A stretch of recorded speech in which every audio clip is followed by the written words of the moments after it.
tardes, bienvenidos a la presentación de este libro, Concertar el desconcierto, de Juan Luis Calvarro. Le quería agradecer que quisieran presentarlo en nuestro centro, también por supuesto a la editorial La Discreta, con el cual muchas veces ya hemos compartido actos. Luego creo que vamos a compartir un brindis y bueno, y disfrutar de un libro, que la aparición de un libro siempre es un acontecimiento para la ciudad.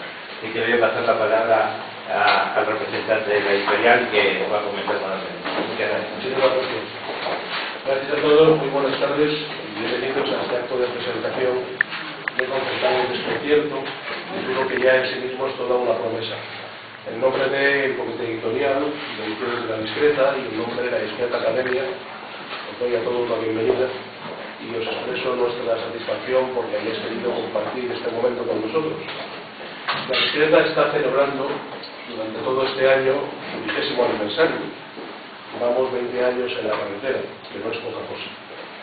Si alguno de vosotros ha reparado en la página de Facebook de La Discreta, habrá visto que hemos elegido un lema específico que tiene mucho que ver con nuestro lema principal.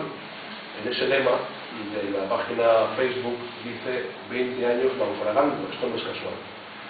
El lema más significativo que resume el espíritu de La Discreta es náufragos en tiempos ágrados. Y nosotros, los discretos, nos consideramos exactamente eso: personas que intentan sobrevivir en medio de una tormenta permanente que se llama agrafía, que se llama incultura, y nuestra forma de resistir a la barbarie es esta, la que estamos compartiendo esta tarde. Pero este acto de resistencia, que representa la presentación de un libro, en este caso tiene un sentido doble. Primero porque si llevamos 20 años naufragando es porque nos complace editar, publicar exactamente aquello que a nosotros nos gusta, exactamente aquello que a nosotros nos convence. No nos sujetamos a ningún tipo de presión de ninguna naturaleza. Somos una editorial rabiosamente independiente, pero obviamente pacífica. Todo lo que hacemos, a pesar de nuestra rabia editorial, lo hacemos en son de paz, ¿correcto? Pero sí reivindicamos nuestra independencia y la convertimos en un activo. Queremos que sea una de nuestras señas de identidad. Y nos preciamos de publicar exactamente aquello que nos gusta, exactamente aquello que acredita la calidad que nosotros buscamos y que sintoniza con el espíritu de nuestra pequeña causa en la que creemos. Esa independencia nos facilita la toma de decisiones y nos hace ser más celosos de lo que hacemos. Si se le permite al editor hacer algo tan comprensible y tan esperable como hablar bien de su editorial, observaréis que la presentación es muy cuidada, la edición es muy limpia, cuidamos mucho el producto, nos gusta enamorarnos de los libros que publicamos. Y volviendo, y ya para dar la palabra inmediatamente a Jorge Rodríguez Padrón, volviendo a cuánto hay de resistencia en un acto como el que nos convoca, se multiplica si tenemos en cuenta que este es un libro escrito por un lector. Es un libro escrito por un lector que ama lo que lee. Bastaría decir lo primero. Bastaría decir un libro escrito por un lector. Bastaría hablar de lector. Bastaría poner en evidencia lo que representa ser lector en estos tiempos que caen. Pero es un lector que ama lo que lee. Y por si fuera poco, es un lector que conoce lo que lee. Y por si fuera poco, lo cuenta. Y lo cuenta además con autoridad. No hay más acto de resistencia que ese: atreverse a leer, contar lo que uno lee y contarlo con autoridad. Y si hacéis el mínimo esfuerzo en mirar a vuestro alrededor y reparáis en lo que significa lo que estamos compartiendo esta tarde, observad que mientras que estamos aquí protagonizando algo parecido a un acto clandestino, ¿de acuerdo?, una presentación de un libro, ahí fuera está cayendo una de espanto, y nosotros estamos aquí dentro hablando tan contentos de literatura con alguien que lee, que ama lo que lee, que conoce lo que lee y que lo cuenta con autoridad. ¿Somos o no somos un núcleo de resistencia? Por lo tanto, por la parte que te toca, como quien ha animado esta resistencia que compartimos, Juan Luis, yo quiero agradecerte que hayas pensado en La Discreta para publicar este libro, nos honra. Además, hay autores del catálogo de La Discreta que son objeto de tus lecturas y eso nos conforta doblemente. Gracias por haber sido un autor dócil, puntual. Se dan casos de autores dóciles puntuales y uno siempre agradece como editor, cuando está en este lado de la barrera, encontrarse con un autor dócil, puntual, cumplidor de los plazos y de las formas y además entusiasta. Y eso también es importante para una editorial como la nuestra, guiada por el entusiasmo, guiada por la generosidad. Dicho esto, solamente me queda hacer hincapié en algo que para nosotros es importante. Por lo tanto, vais a disculpar que antes de ceder la palabra a Jorge, yo me permita medio minuto de publicidad. ¿De acuerdo? La Discreta sobrevive porque es una editorial que depende de sus amigos, los amigos de La Discreta. Los amigos de La Discreta son los suscriptores. Si nosotros podemos publicar libros como este, de autores como este, es porque nos sostienen los suscriptores. Todos los beneficios de nuestros libros se reinvierten en proyectos. Si la editorial funciona, es porque ninguno de cuantos seguimos a la editorial percibimos ni un céntimo por nuestra tarea. Al contrario, a veces incluso nos toca perder algo y lo hacemos con cierta deportividad. Por lo tanto, si os animáis a haceros suscriptores de La Discreta, vuestra vida cambiará. Y es muy importante que consideréis esa posibilidad. Ser suscriptor de La Discreta implica abonar al año 40 euros, Pablo. Por 40, Pablo es nuestro administrador, de modo que es la voz cantante de esto. Por 40 euros tenéis todos los libros que publica La Discreta, los discos que a veces publica La Discreta, y la certeza, digo certeza, de estar apoyando una causa que lo merece, un ejercicio permanente de resistencia, como que estamos compartiendo. Merece la pena sufragar la resistencia. ¿Bien? Jorge, por favor. Gracias y al lío. Yo voy a leer lo que traje porque lo tengo medido en el tiempo y las cosas del tiempo aquí me preocupan muchísimo. Después de lo dicho tan bien y con tanto pormenor por Eduardo Moga en su prólogo, Perdón, no lo he mencionado, disculpad. ¿qué queda para el presentador de un libro como este que hoy nos reúne aquí?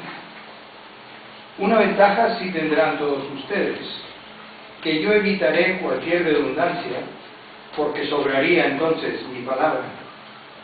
Y como quiera que media una circunstancia menos literaria, sin duda, pero quizá por ello me obligue a más, curioso habrá de resultarles, cuando menos, lo que yo acierte a decirles, si consigo hacerlo como es debido, claro.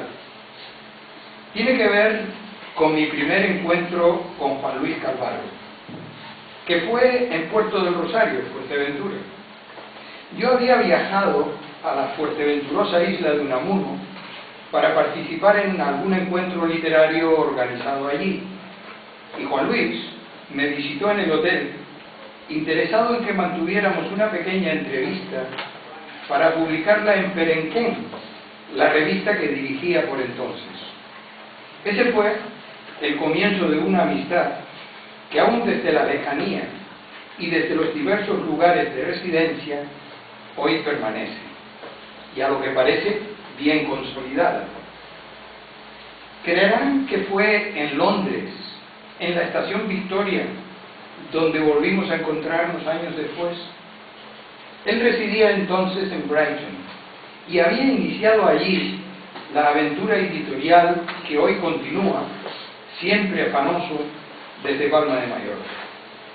Y puesto que desde hace unos años ejerce como profesor en Madrid, ocasión ha habido para algunos encuentros, y este de hoy viene a completar el recorrido que hemos hecho juntos a través de ese territorio tan espinoso, pero siempre sugestivo, del oficio de la palabra y de la necesidad más o menos urgente de darla.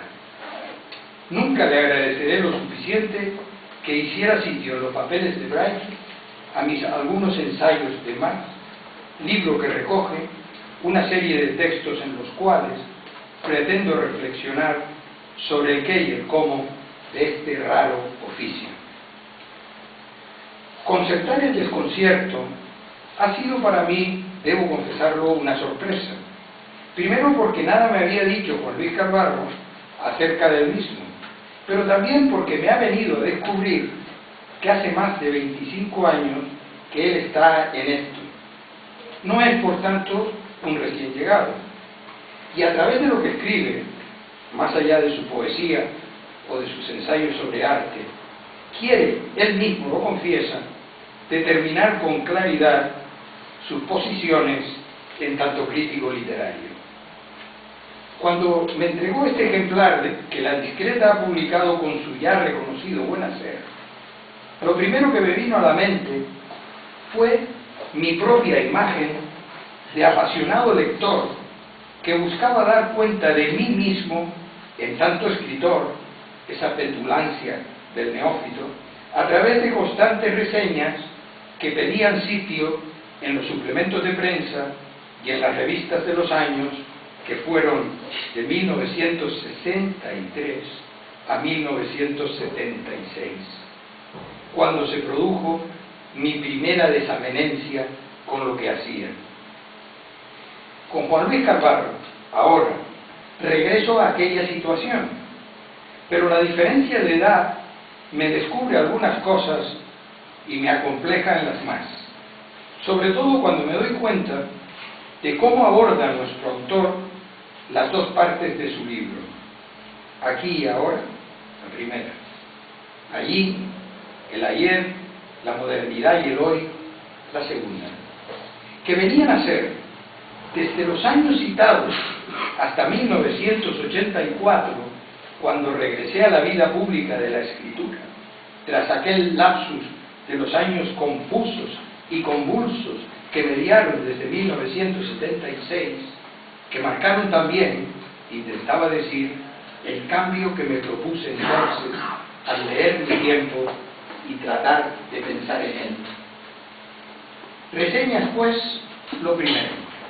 Un género que tantos recelos suscita siempre, desde fuera sin duda, pero también desde dentro. A uno le queda la sospecha de estar escribiendo lo que otros quieren que uno escriba y no lo que uno debería escribir. Me costó mucho superar esto, y ahora, como si nada, viene Juan Luis Calvarro y me enseña, ya tarde para mí, que el quid de la cuestión reside en la brevedad, en apuntar con ella a lo primordial y hacerlo a mayor abundamiento sin presumir, sin guardarse en la manga el as de la última palabra. Nos invita a leer con él, nunca impone su lectura. Y eso, lo confieso, yo no supe hacerlo. Calvarro deja hablar a los escritores y él, atento, reclama a su vez la atención de quienes, como yo, insisto, sabemos tan poco de lo que por ahí, por aquí y ahora mismo se escribe. Lo peligroso, pero también lo venturoso, es que indaga por todas partes, narrativa o poesía, antologías o escrituras del yo, como dice, y que sabe mucho de las interioridades que en uno y otro caso es justo y necesario sacar a la luz. Le basta con una certera descripción de lo leído para deslindar sabiamente la cebada del centeno. Ese su poder de síntesis tan singular. No habremos de perdernos ni una sola línea. En cualquiera de ellas, de buenas a primeras, surge la iluminación, porque todo cuanto dice nos alonga siempre un poco más allá de lo dicho. Juan Luis Calvarro nos muestra cómo se hace una reseña cuando no es para hacer bulto o para servir de escaparate. Nunca hace concesiones. Si se escribe con verdad, y así lo hace nuestro autor, la escritura es vida y ninguna otra cosa. no solo se trata de presumir, ni de pretender que hablen de uno. De ese modo, segundo motivo para mi sorpresa, me deja cara a cara ante mi propio conflicto, a medida que leo estas páginas. O nos planteamos una alternativa como esa cuando escribimos, o abandonamos. Vincular el oficio a la actualidad, sea crítica, sea creación, es dar 3/4 al pregonero de lo efímero, que nos ahoga y que, mucho peor, nos deja sin habla. Así leo yo a Juan Luis Calvarro. Así percibo el valor de su contundencia crítica, porque no es en modo alguno lo que se lee habitualmente en el menudo reino de las reseñas. ¿Vale la pena seguir amontonando palabras y palabras sin más objetivo que llenar el espacio dado o exigido para que un libro, o más bien su autor, tenga visibilidad? Y ¿vale usted de contar? El reto que el propio Calvarro se propone afrontar a medida que descubre en dónde se halla la verdad. Lo que decimos, ir al grano en Román Paladino. Voy solo a 2 ejemplos. Hölderlin en Zamora. Hay que ver cómo lleva su reseña apenas 2 páginas escasas hasta el final para dejarnos allí exhaustos. Y Titanes de Barrio, a mí al menos, me ha permitido releer con nueva perspectiva esa novela ejemplar en todos los sentidos que es Calle Feria. 2 escritores, Máximo Hernández y Tomás Sánchez Santiago respectivamente, a los que tanto admiro, porque lo son y porque están vivos en su obra y hacen como si nada. Concierto y desconcierto, en fin, el título y las 2 partes en las que Juan Luis Calvarro, con muy buen tino, divide el libro. De un lado, pone orden a cuanto llega apresuradamente y en tropel, movido por la agitación de la actualidad editorial. Cuando asoma por aquí y por allá voces y escrituras diversas, consolidadas las unas, que piden ser atendidas las otras, en tanto recién llegadas. Y en segundo término, establece la lectura de un tiempo que es algo más que esa historia que siempre se nos ha contado, que precisa también determinación de espacio y de la lengua literaria que le otorga su personalidad. En aquel 1984 mío, al cual me he referido, yo también quise ver en qué consistía todo eso, al margen de las coordenadas ya establecidas. Durante 20 años, indagué por aquellas distancias y me acerqué interesado a las voces que podrían mostrarme el camino. De pronto, observo aquí que Juan Luis Calvarro dice, con su peculiar y atrevida contundencia, hasta dónde se debe ir allí para saber y para ver con claridad las cosas. Con Lope de Aguirre y su notario Francisco Vázquez, completa un ensayo fundamental que abre aquel espacio en tanto prolongación del mundo y que hace posible la escritura de ese mundo. También con Mariano Melgar, leído a la luz de Carlyle, en una propuesta más que sugestiva. Por ahí había pasado yo entonces, aunque de largo, atraído y distraído por cómo sonaba y qué decía un español que respiraba de otra manera. Hablo naturalmente de la fundación paralela de las 2 lenguas, las 2 literaturas que América prohijó para ser ella misma. De aquel bullir de la primera parte, todo aquí y ahora, casi al mismo tiempo y sin pausa, concertado con buena mano rectora, hora apaciguadora, Juan Luis Calvarro pasa, en esta segunda parte de su libro, a establecer el orden necesario y sucesivo para que sepamos cómo se debe andar, demoradamente, por esa periferia y sus tiempos. Con su intervención, el concierto va sonando entonces como es debido, adquiere su tempo preciso. Yo solo haré una pausa en César Vallejo, una vez más, porque con Vallejo me inicié yo durante mis años universitarios de Madrid, aquel ejemplar gris de Poemas Humanos adquirido en los bouquinistes de la calle de la Princesa. Juan Luis se detiene, muy inteligente, en las ideas del escritor peruano, su pensamiento cristiano en sacudida permanente y por qué de ahí la peculiar respiración de su escritura. Ese universo, dice Juan Luis, roto y doliente, pero completo y magnífico universo al fin, y un universo que me dice. Calvarro conoce muy bien los caminos que transita el poeta de Santiago de Chuco, entre lo proletario y lo intelectual, con el pensamiento siempre por encima de las consideraciones técnicas. Pero no menos certero nuestro crítico cuando sitúa al viejo Walt Whitman junto al expansivo Darío, en el momento central de su concierto segundo, canto con que el primero quiere definirse, eco del corazón del mundo, que nuestro nicaragüense reconoce en su propio corazón.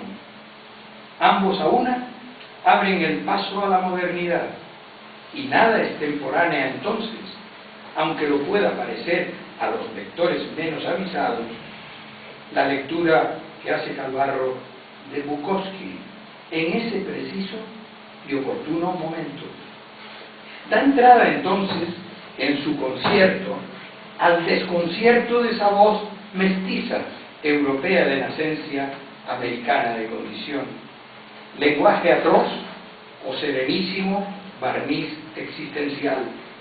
Su recurso a la provocación lo mismo irrita al buen burgués que asombra al adolescente poco avisado, o incluso desemboca en esa plazuela de la nada que es el éxito editorial.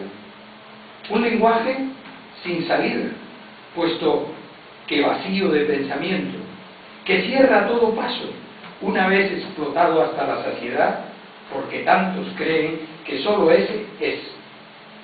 Y si no, pregunten a esos chinasquins de salón que hemos de soportar. En ellos estamos, a pesar de todo, crédulos en que sólo de ahí habrá de llegarles la salvación. Tal repite sin cesar su profeta, ese monstruo que todo lo devora, en particular el lenguaje, y que conocemos por el insoportable eufemismo de sociedad de la información, o más aséptico, si cabe, de redes sociales. Lo sorprendente y desolador es cómo la lectura de Juan Luis Calvarro nos hace ver que si por una parte Bukowski, con sus estridencias, silencia la cultura occidental, esta va y lo eleva a categoría de emblema de sus propias contradicciones, de las cuales, ¿cómo lograremos salir? Lo ha visto muy bien Calvarro.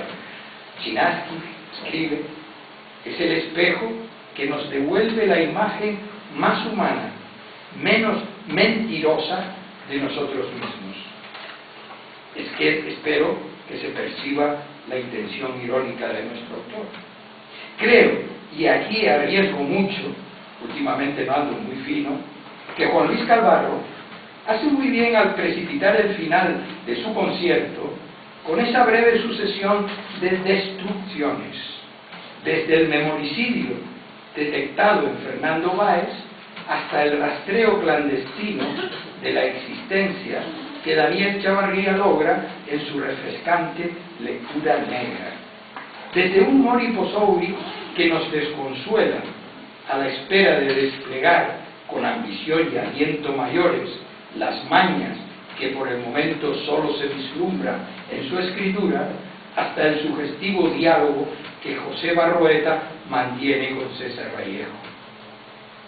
En cualquier caso, todos ellos desde la misma urgida provisionalidad con la que corren en pos de una palabra que sea verdad, o de esa escritura de conveniencia con la que solo aspiran a un personal reconocimiento?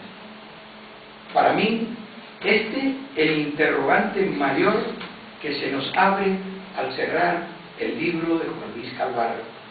No se trata, por tanto, de un mero recopilatorio de reseñas, artículos y ensayos a los que, como el mismo autor dice, ha querido darles en este libro una segunda oportunidad.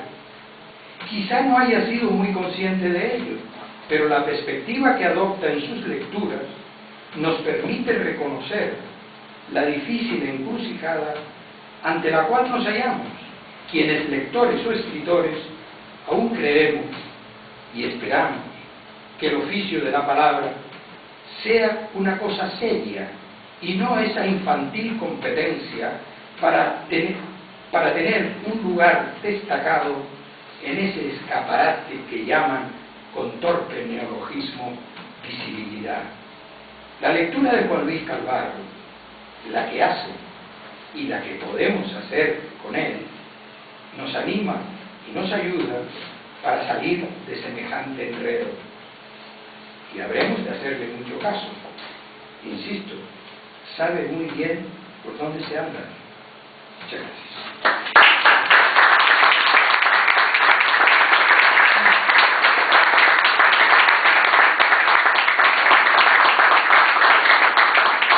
En contra de lo que decía José Rodríguez Padrón, tenía mucho que añadir, a lo mucho que anticipó Eduardo Moga, a quien no nombré solo por mi torpeza, porque es una cuestión de mero lapsus. Admiro mucho a Eduardo, hemos colaborado en proyectos comunes y recuerdo una comida divertidísima en la que entre los dos fuimos capaces de acumular diferentes verbos para demostrar lo que se puede hacer con un libro cuando no procede editarlo: asestar un libro, expedir un libro. Realmente muy brillante y muy propicio, efectivamente. Muy bien, y repito, Jorge, que el hecho de que tú deslustres esta presentación para nosotros es un gran privilegio. Y estar con nosotros. Para mí estar con vosotros siempre. A Luis, por favor. Muchísimas gracias. Muchísimas gracias a todos. Estoy encantado. Muchísimas gracias a Jorge porque, además de ser un magnífico crítico, es una persona generosa. Parecía que no estaba hablando de mí, ¿no? Estaba hablando de algo que me parece mucho mejor que la imagen que yo tengo de mí. Pero muchísimas gracias. Además es una suerte porque, aparte de cumplir con esa función de la presentación, nos abre, a mí por lo menos me abre nuevas perspectivas sobre mi propio trabajo. Es decir, yo veo cosas ahora o voy a ver cosas que quizá antes no había visto y que no descubrí. Muchísimas gracias a La Discreta, a Santiago y a todos los compañeros de La Discreta, porque es un colectivo, lo digo por ahí en las palabras al principio del libro, ¿no? Es un colectivo radiantino, en el mejor sentido de la palabra. Y al que hay que felicitar por esos 20 años de naufragio que ya quisiéramos todos. Muchísimas gracias también al Centro de Arte Moderno, ¿no? Por acogernos. Y desde luego todos los que venís porque tenéis mérito. Venir a las 8 de la tarde a un acto de este tipo, yo sé que requiere siempre cierto heroísmo y bueno, nunca son actos multitudinarios, pero este está muy bien y además, en cuanto a presencia de número de gente, y luego además me encanta, estoy muy ilusionado porque hay gente de todo tipo, de todo pelaje. Estáis amigos de aquí de Madrid, amigos que vienen de lejos, compañeros de trabajo de este año, de otros años, hay familiares de todas las ramas de la familia, en fin, y aparte de los discretos, ¿no? Que siempre apoyáis estos actos. Que estoy encantado, me hace muchísima ilusión veros, lo agradezco mucho. Y no quiero extenderme demasiado, lo mejor es que luego, como solemos hacer, hablemos un poquito y nos vayamos a tomar cerveza. La vamos a servir aquí, ¿no? Bien, pues perfecto, así no tenemos que ir. Esto de la crítica literaria es un poco, a ver, es algo que yo siempre he querido hacer de forma profesional, en el sentido de hacerla bien, hacerla como la persona que hace ya demasiados años se formó en esto. Hizo una carrera que incluía la crítica literaria, que tenía una asignatura llamada crítica literaria y que además disfruté mucho, ¿no? Como la persona que está formada en esto, pero profesional en el sentido, solamente en este sentido, no en el sentido de dedicarse profesionalmente a algo, ¿no? Yo he hecho muchas cosas en la vida no sé si alguna con mucho mérito, pero muchas desde luego. He hecho crítica de arte, esto sí de manera profesional, para ser claros y directos, pero es decir, he cobrado dinero por hacer crítica de arte, y en cambio nunca he cobrado dinero por hacer crítica literaria, es algo que nunca me han contratado. Con lo cual, he tenido la suerte, en ese sentido, de escribir exactamente lo que quería, de escribir sobre los libros que quería. Yo decidía cuál era mi libro y nadie, es decir, esa servidumbre a la actualidad, ese léete este libro que es el que toca reseñar, no lo he sufrido, en ese sentido he sido afortunado. Y esto, como todo en la vida, ¿no?, ha ido cambiando con el paso del tiempo. Cuando era joven, tanto en la crítica de arte como en la crítica literaria,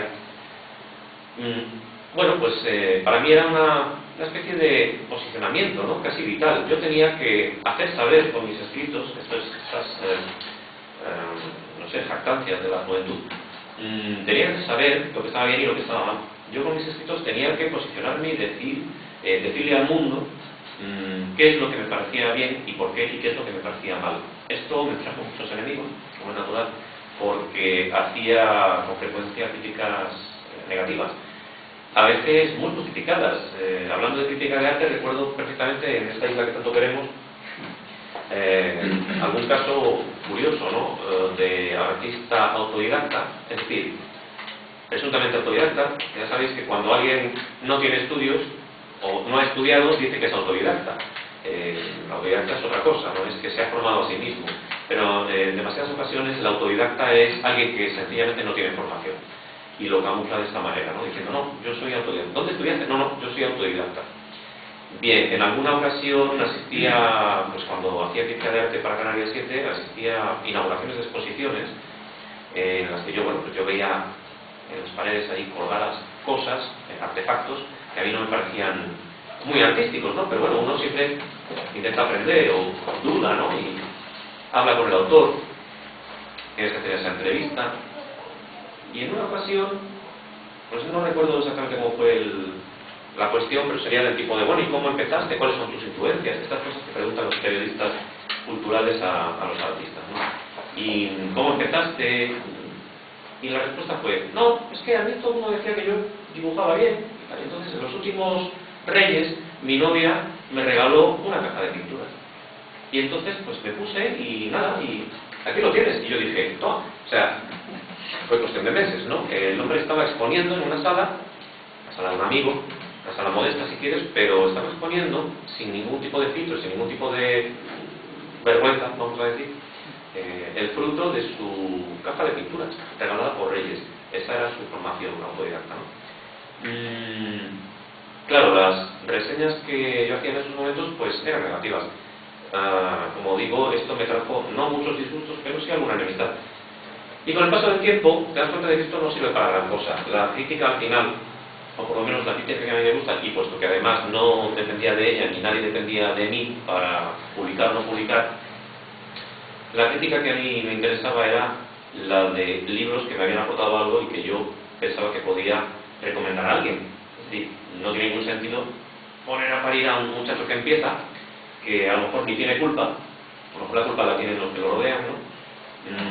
No tiene ningún sentido hablarte de un libro que al final pues no te estoy recomendando. Tiene mucho más sentido recomendar un libro que me ha gustado, y decir, porque además la crítica, digamos, positiva tiene de bueno también que muestra una conexión con el autor de algún tipo, ¿no? Has leído al autor, el autor te ha interpelado, tú has visto y has sentido algo al leer ese libro y además lo quieres contar. Es una experiencia que a mí me satisface mucho, y escribir sobre libros, igual que sobre exposiciones que me han gustado, ha sido un enorme placer. Ya sabéis que yo escribo otras cosas, escribo poesía, he escrito cosas muy distintas, ¿no? La crítica literaria siempre ha sido de las actividades que más satisfacción me han dado, personal, ¿no? Puesto que del otro tipo de satisfacción ya os comentaba que no. Os voy a leer, mi intención era leeros uno de los textos del libro, una reseña precisamente negativa. Es la única que recoge el libro, todas son reseñas amables, no complacientes. Siempre encuentro en fin, la manera de señalar aquello que está bien y también lo que menos bien me parece, ¿no? O lo que me parece que es mejorable. Pero bueno, pues hace muchos años que no he escrito y desde luego no he seleccionado ninguna reseña agresiva, por así decirlo, salvo la que dediqué a José Ángel Mañas, y que voy a leer porque me parece simpática, es decir, no porque sea lo más significativo, lo más representativo del libro, pero sí, quizá, la más simpática, y también porque dice cosas sobre la crítica literaria, es decir, ahí estoy un poco pues exponiendo mi forma de verla, ¿no? Y creo que puede ser interesante. Y si luego nos quedamos con ganas y tenemos tiempo y estas cosas, puedo leer alguna más breve de otro tipo, ¿no? Que me parece que aporta, digamos, sustancia más que anécdota, ¿no? La reseña que leeré en primer lugar es una reseña de un libro de José Ángel Mañas, a quien conocéis. José Ángel Mañas, autor de historias del Cronen, autor muy célebre en su momento, sigue siendo una personalidad en la literatura y que, bueno, cuya popularidad nunca he entendido. Seguro que es buena persona, pero no he entendido nunca ese éxito literario, ¿no? Leeré con alguna dificultad porque me he olvidado las gafas de leer en el instituto la reseña sobre el libro, sobre el libro de José Ángel Mañas, la literatura explicada a los asnos, manual urgente para jóvenes y no tan jóvenes. Es un libro de 2012 y ahora os explicaré un poco las circunstancias. ¿Por qué me vi impelido a escribir esta crítica, digamos, negativa, agresiva? Porque me parecía de justicia. Francamente, me parecía... Es decir, cuando alguien escribe un poemario y no me gusta, como decía antes, a lo mejor no tiene culpa. Cuando alguien escribe algo que se llama manual, la literatura explicada, etc., manual, urgente, es decir, la palabra manual requiere orden, requiere que el autor sea un experto, que sepa de lo que habla. Cuando esto no es así, resulta un poco indignante. De pronto me sentí otra vez joven y escribí esto que os voy a leer. En 1994 leí Historias del Cronen, una novela que genera poderosos anticuerpos en sus víctimas. Esto hizo que no volviera a tener curiosidad por ninguna de las sucesivas novelas que de entonces acá ha publicado José Ángel Mañas. El paso del tiempo, que casi todo lo ablanda, sumado a cierto síndrome aeroportuario que me induce a comprar lecturas ligeras cuando viajo, consiguió que cuando topé en un anaquel con el último libro de Mañas, La literatura explicada a los asnos, manual urgente para jóvenes y no tan jóvenes, me parase a ojearlo. Su título me pedía que no lo comprara. No porque yo me considere mejor que un asno, nadie debería menospreciar a este paciente animal, sino por el enfoque despachatadamente comercial que me auguraba pocas aventuras. Acabé comprando el libro, creo, empujado por una genuina esperanza de comprobar que en aquel maltratador del idioma hubiesen madurado mejores frutos con el paso del tiempo. Dejo claro desde el primer momento que estoy de acuerdo con ciertas afirmaciones que el autor dedica a la crítica literaria en las páginas que titula Sobre el reseñismo. Efectivamente, no hay crítica más provechosa que la que se hace de un libro que ha gustado y del que se pueden cantar elogios. Es mucho más útil recomendar un libro bueno que denostar uno malo. La mala baba de algunos críticos puede ser fruto de la frustración de que no es capaz de crear nada propio y se encona contra los que con mayor o menor fortuna sí lo son. Aunque, por otro lado, esta figura del crítico viperino siempre me ha parecido un tanto folletinesca, una especie de recurso fácil para receptores de malas críticas, un pataleo. Porque un crítico, al fin y al cabo, no tiene que demostrar que sabe escribir novelas, ha de saber criticarlas con imparcialidad.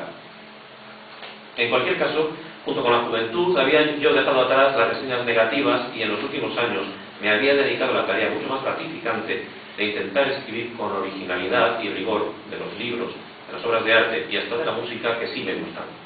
Y no obstante, hoy, dije entonces, siento un impulso irrefrenable, y aquí estoy, a punto de hacer una crítica negativa del último libro de Mañas. Que Dios me perdone, ya que solo él sabe por qué salí de aquel kiosco con el libro bajo el brazo. El autor comienza confesando que se trata de un libro de encargo, lo cual explica muchas cosas. No quiero dejar de reconocer antes que nada que el libro posee algunas virtudes. Tiene un orden razonable, intenta poner al alcance de cierto público un esquema cronológico y estilístico de la literatura española y algunos pocos conceptos, retoma a veces reflexiones acertadas, sobre todo por lo que se refiere a finales del siglo XX y siglo XXI, es decir, a la época vivida por el propio autor.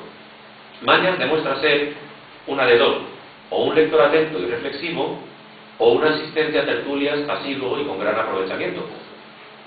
Utiliza un lenguaje nada complejo, apto para lectores no habituados al discurso académico sobre la literatura, como parece sugerir el título del libro y el mismo enfoque del proyecto.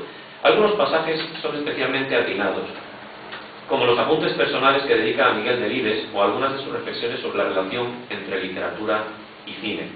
Y por mor de esas virtudes señaladas, no podemos decir que la lectura del libro sea una absoluta pérdida de tiempo. Suele decir el poeta zamorano Julio Marinas que no hay un libro de poemas tan malo que no contenga siquiera un solo verso bueno, y tiene razón.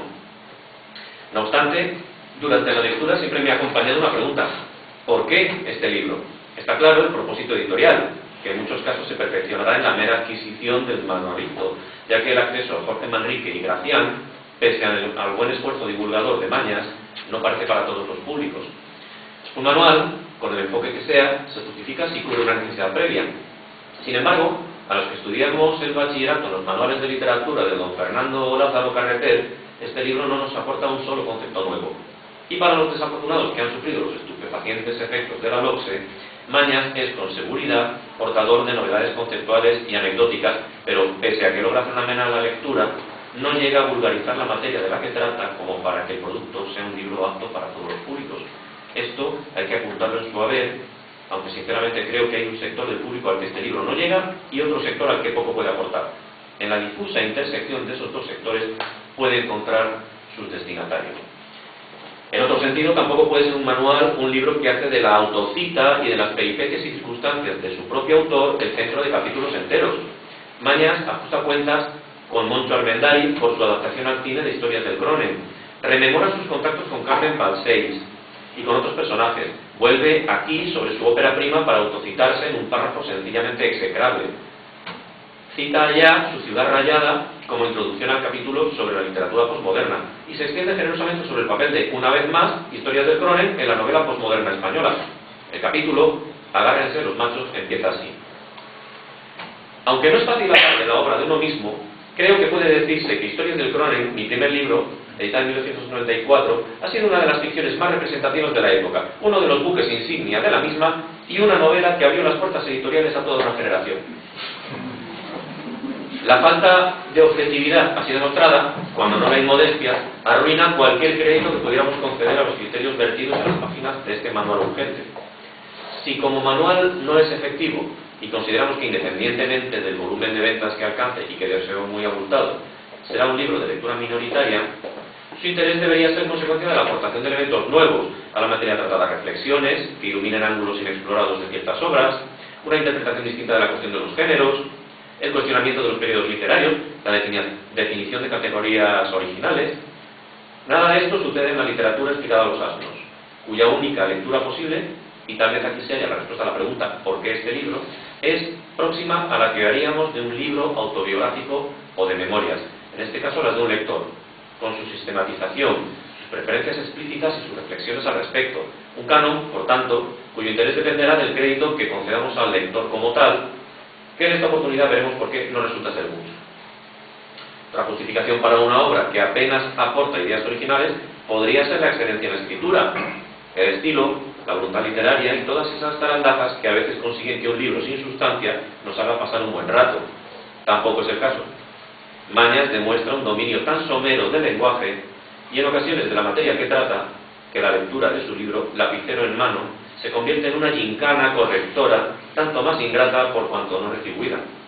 Y aquí, me doy cuenta, según escribo, debe estar el quid de mi empeño en reseñar un libro que no me había gustado. Sospecho que se trata de pura indignación. Me molesta, por ejemplo, la imprecisión y la corrección política que le permiten a Mañas interpretar anacrónicamente la figura de Alfonso X el Sabio como pedagogo de una joven nación, porque era perfectamente consciente de que no puede haber unidad nacional sin unidad lingüística. Vamos, todo un nacionalista o analet, don Alfonso. Pero que el medievo no es el fuerte del autor lo demuestra cuando afirma que el rey sabio, como autor de las cántigas, es, junto con López de Ayala, Jorge Manrique y el infante Juan Manuel, uno de los padres fundadores de la lengua castellana.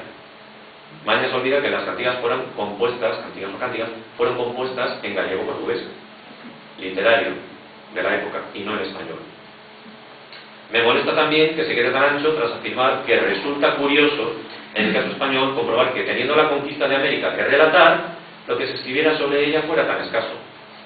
Y cita las cartas de Colón y Cortés como excepciones, dado que al parecer los españoles eran poco dados a escribir sobre sus gestas.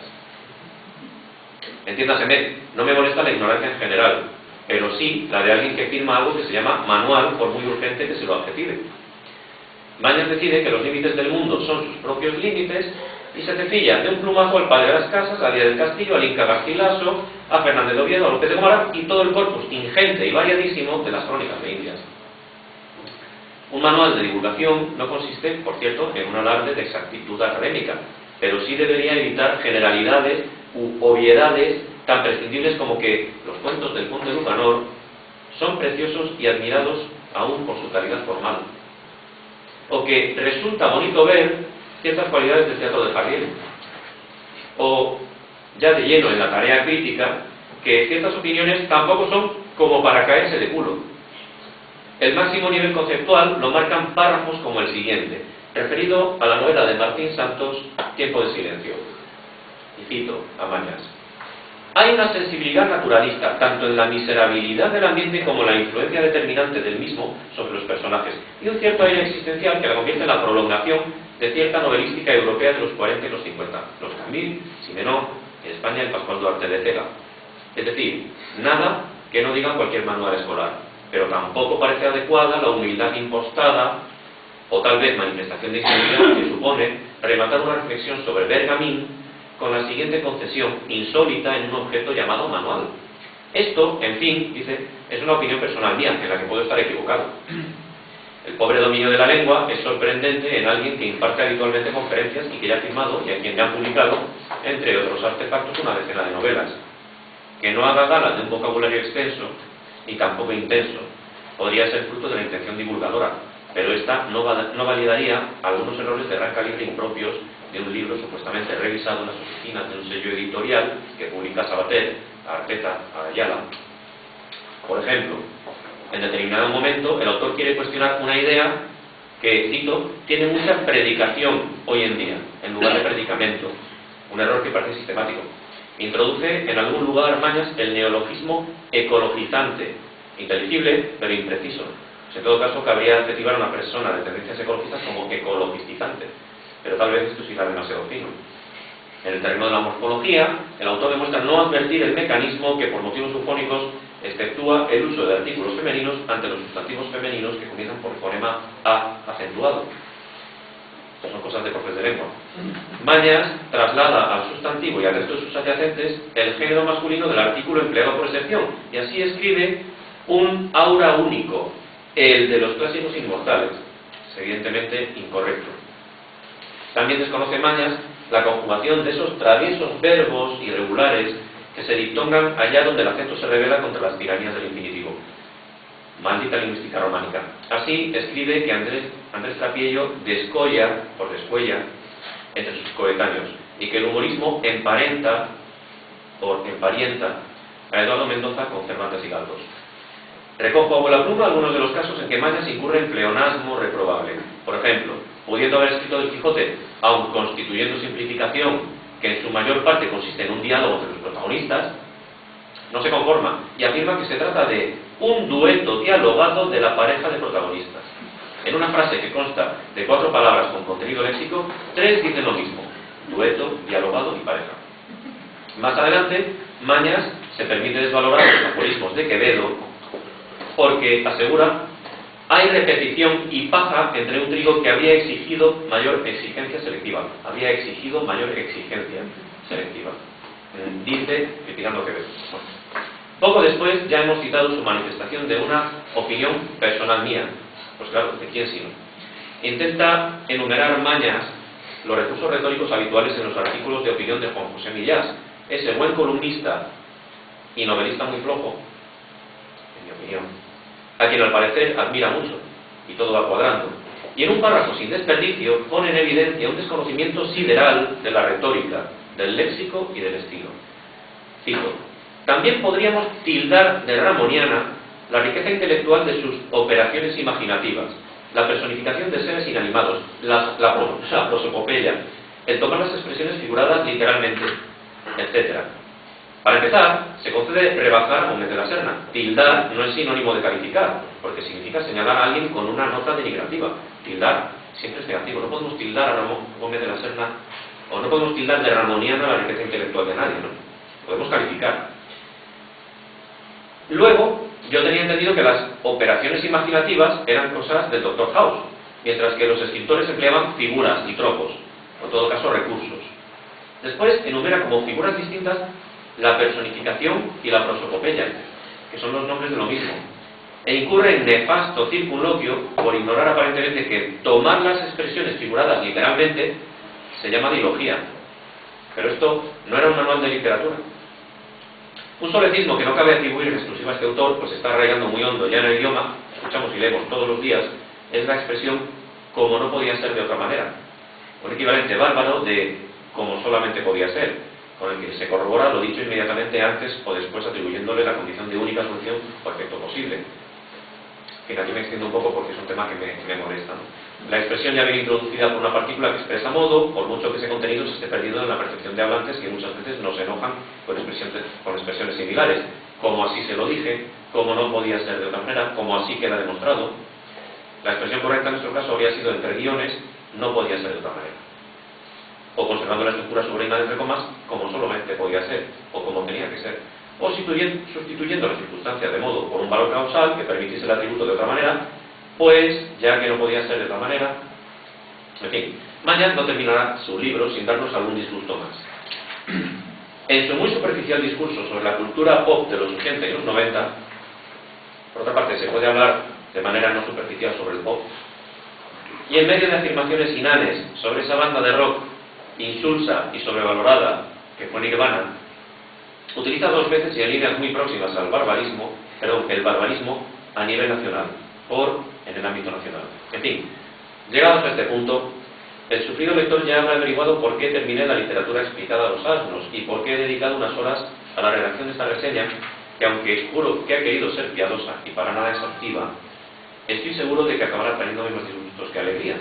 Pero hay ocasiones en que el estómago no pide alegrías, sino justicia.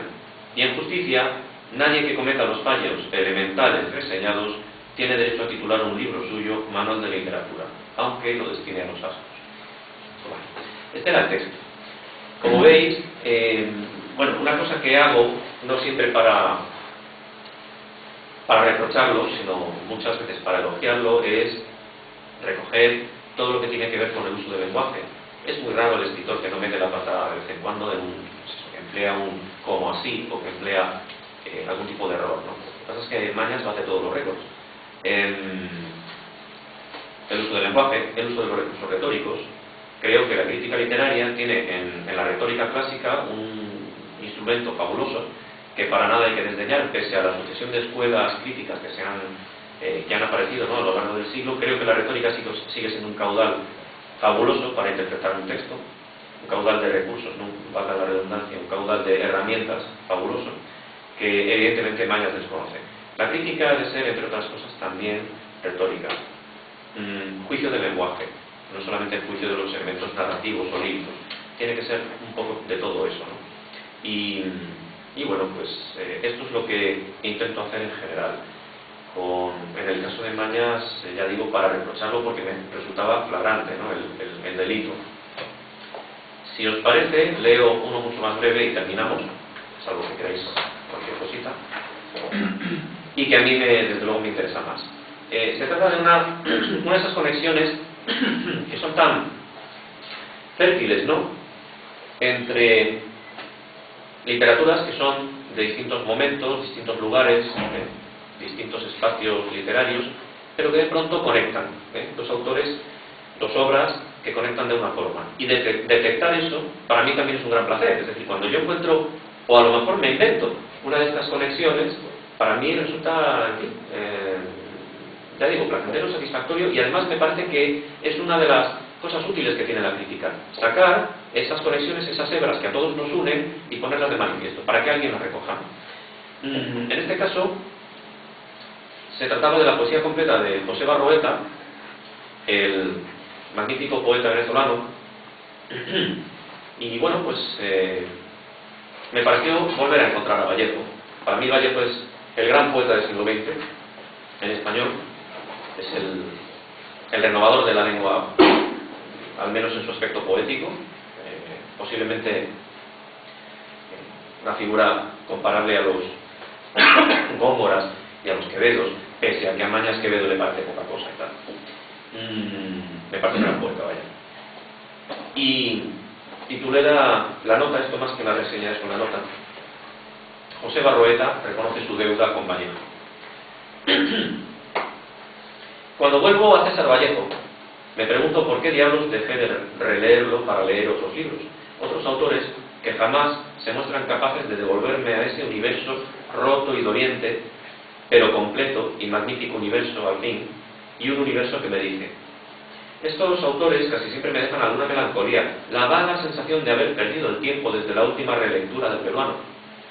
La respuesta a por qué diablos hago otras cosas que no sean releer a Vallejo se me presenta en raras ocasiones. Hoy se da una de ellas, y la respuesta es que existen otros mundos, otros poetas como José Barroeta, escasos pero radiantes, libros como Todos han muerto. Y no es casual que Barroeta me suscite sensaciones o pasiones similares a las que me envolvieron cuando descubrí ya hace muchos años al poeta de Santiago de Chuco.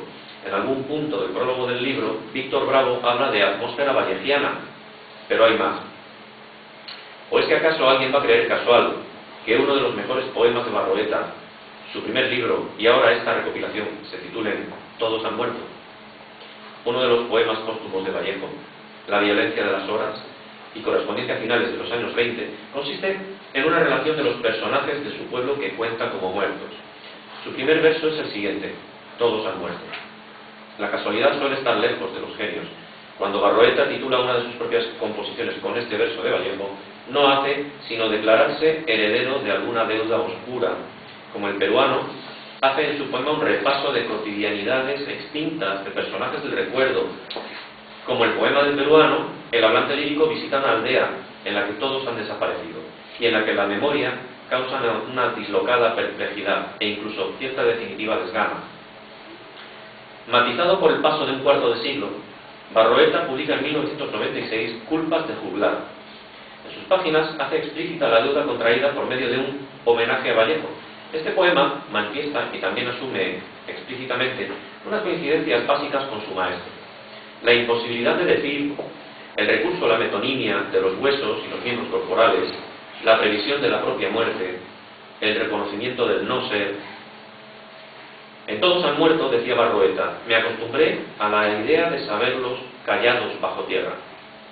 Ahora, le dice a Vallejo, yo no te pregunto cómo será tu muerte de poeta enterrado entre nosotros. La muerte se instala con suavidad en el discurso barroetiano, con cierta indiferencia incluso, porque confiesa que le gustaba más la nada que el olvido.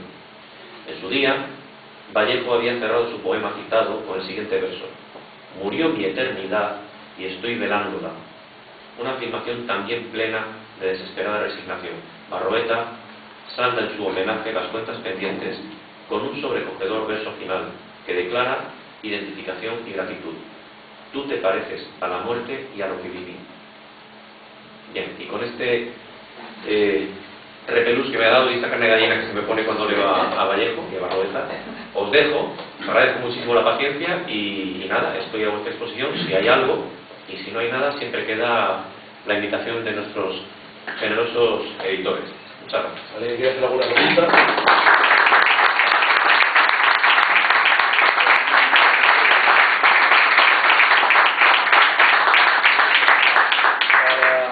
El acto con la misma dosis de simetría, hablábamos antes de la resistencia. La resistencia no solamente hay que convocarla o celebrarla, también hay que alimentarla.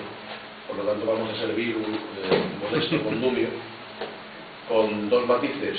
hay un señor de 3x4 en la puerta que impedirá la salida a quien no haya comprado el libro. Su parecido con el Increíble Hulk no es casualidad. Y segundo, en los platos de jamón hay un cartel reservado para los amigos de la discreta. Es fácil hacerse amigo de la discreta. Podéis dirigiros a vuestro discreto de cabecera, aquí hay varios, y podéis preguntar cómo hacerse amigos de la discreta. Es más, es increíble que no lo sea ella. Por lo tanto, es muy conveniente que este sea el nombre. Gracias por vuestra amabilidad, os hagáis un amigo de la discreta, el jamón es para todos. Y esperemos seguir convocando, y a la mano de personas tan brillantes y tan acogedoras como las que hoy nos acompañan, nuevos actos de resistencia. Muchas gracias y disfrutemos un rato de la compañía. El libro lo va a firmar.